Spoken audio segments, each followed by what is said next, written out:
Okay, we are on Unit 8, still functions, day 3, writing function rules. I can write a rule for a function from a table. So we're essentially asking ourselves, how am I getting from x to y? Or how's my input becoming my output? How are these numbers turning into y? So let's remind ourselves here, we've got y equals mx plus b. Remember, this is the function. This is what slope-intercept looks like. This is how we'll write our function. So we always start with y equals, and then mx plus b. The x and the y are going to stay always. You'll always have a y equals, and you'll always have x. M is going to be our slope. We're going to put a number there, and b is going to be a number. It's our y-intercept. So let's remind ourselves that m is our slope. Okay, so that's how the line is changing, up or down. And then b is where the line crosses the y-axis. And I'll go over what that looks like. Okay, so let's start. We've got y equals. Always start that. And then we're going to say, what are we doing to every single one of our x's? Well, they're all growing, right? So we're either adding or multiplying to make this bigger. So let's see, if we add 7 to that, it's 10. We've got to check a few more to see if that actually works. 7 plus 7, 14, perfect. And 10 plus 7 is 17. So that's all we're doing. To every single x value, we're going to add 7. Okay? That's our function rule. Okay, so my slope, well, what number is in front of the x? 1. If I had to put a number, it'd be 1. And then my y-axis, it crosses at 7. So if I were to graph this, my y-intercept, my y-axis would be 7. So I would count up 1, 2, 3, 4, 5, 6, 7. And my slope is 1. So I would rise 1, rise 1, run 1. Rise 1, run 1. Rise 1, run 1. And that would be my graph right there. We're not going to be graphing these right away, but just so you see that.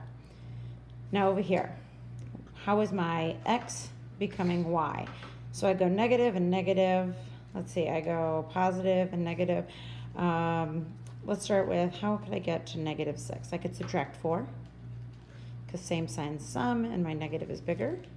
Let's see if that works down here. I always like to show up with a positive. Let's subtract 4. 6 minus 4 gets me to 2. Perfect. Let's try this one right here. 4 minus 4. Nice. So what do I do with every single one of my x's? I subtract 4. Make sure you've got that y equals. That is part of it. And every single one of my x, I'm subtracting 4. That is my function rule. Now again, if I wanted to graph this, my y-intercept, remember that plus b is my y-axis. So it's crossing the y-axis at about 1, 2, 3, 4, negative 4-ish. And my slope, remember, is m right in front of that x. That'd be a 1. If I had to put something there, it'd be a 1. So again, I would rise 1, run 1. Rise 1, run 1. Rise 1, run 1. It would look something like this, so if I had to graph it. Okay? The main thing we need today is that you know how to do this right there. Okay, let's move on to the next one. So I'm going to start with y equals. And then how is my x becoming y? Well, I got bigger. But so I went from negative to positive. I went from positive to negative and got bigger. So I am either multiplying or adding. So let's try. If I add 20, different signs differ, and my positive is bigger for a negative 15. So let's see if that works. I'm going to try a positive now. 6 plus 20. Oh, that doesn't get me to 26. So I'm not adding here. I'm growing, though. So what's another way numbers grow? Let's try multiplying something. So if I multiply, 5 times 3 gets me to 15, but I went from a negative to a positive. So let's try multiplying negative 3. Negative 5 times negative 3 gets me to 15. Let's try another one. Let's try 1 times negative 3. A negative times a positive is a negative. That's right. So let's try one more. 6 times negative 3, we should have a negative answer, and 6 times 3 is 18, so negative 18. So what are we doing to every single x? We're multiplying it by 3. Well, how do we do that with a variable term? We don't put times 3. I'm going to write 3 times x, because every single x, I'm multiplying it by 3. And now let's look at what that means here. And that's all I'm doing. It gets me there. I don't have to do anything else. I don't have to do a plus anything. So my slope, if I'm writing y equals mx plus b, my slope is 3. And my y-intercept, I can always add 0, so my y-intercept would be 0. So if I'm graphing this, which you're not going to have to do this part, I would be, my y-intercept would be 0, and I would run 1, 2, rise 3, run 1, rise 3, run 1. Okay? So every single x, we're multiplying it by 3. That's what you need to know how to do.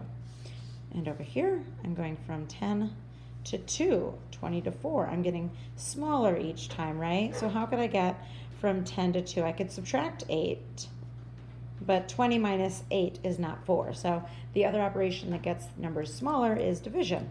So 10 divided by 5 gets me to 2. 20 divided by 5 gets me to 4. 50 divided by 5 gets me to 10. So my rule is every single one of my x, I'm going to divide by 5. Now I didn't write this up here because this isn't really how we write division. How do we write division? As a fraction. So every single one of my x, I'm dividing by 5. Another way you could say this is anytime you divide by 5, you're taking a fifth of a number. So that's another way to write that. Okay, because now I can see my slope. It's kind of hard to see what my slope is here, but right here I can see clearly that my slope is 1/5. So if I were to graph this, again, my plus b would be 0. Y equals mx plus b. That's 0, because there isn't anything there. I would rise 1, and I would run 1, 2, 3, 4, 5. I would rise 1 and run 5. 1, 2, 3, 4, 5. So that's what this would look like.